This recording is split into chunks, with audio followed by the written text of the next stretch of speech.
आज मैं अपनी विधानसभा के कुछ डेटा आपके सामने रख रहा हूं। नई दिल्ली विधानसभा के, नई दिल्ली विधानसभा का इनका ऑपरेशन लोटस 15 दिसंबर से चालू हुआ है।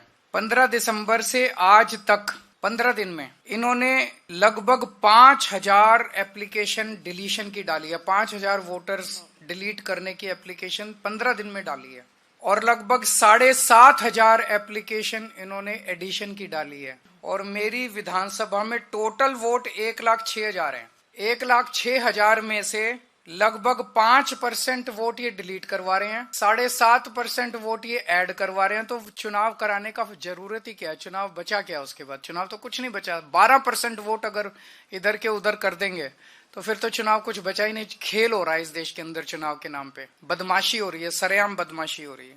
मैं आपकी जानकारी के लिए बता दूं कि दिल्ली में अगस्त से लगभग 20 अगस्त से लेके 20 अक्टूबर तक 2 महीने समरी रिवीजन किया गया था। समरी रिवीजन क्या होता है कि चुनाव आयोग की पूरी मशीनरी घर घर जाती है और घर घर जाके वेरीफाई करती है ये वोटर एग्जिस्ट करता है नहीं करता है, कोई वोटर रह तो नहीं गया, जो रह गया उसकी वोट बनाती है, जो गलत है उसकी डिलीट करती है।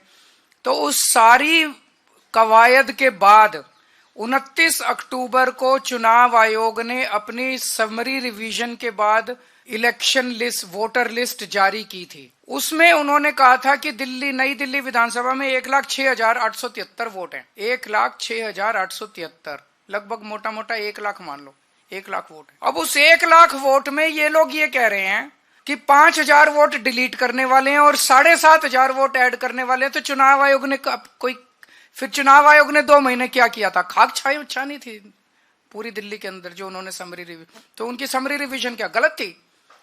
जब 12% वोट की गड़बड़ अगर इन लोगों के हिसाब से है, बीजेपी वालों के हिसाब से 12% वोट की अगर गड़बड़ है, तो फिर चुनाव आयोग के तो ऊपर बहुत बड़ा प्रश्न चिन्ह उठ जाता है।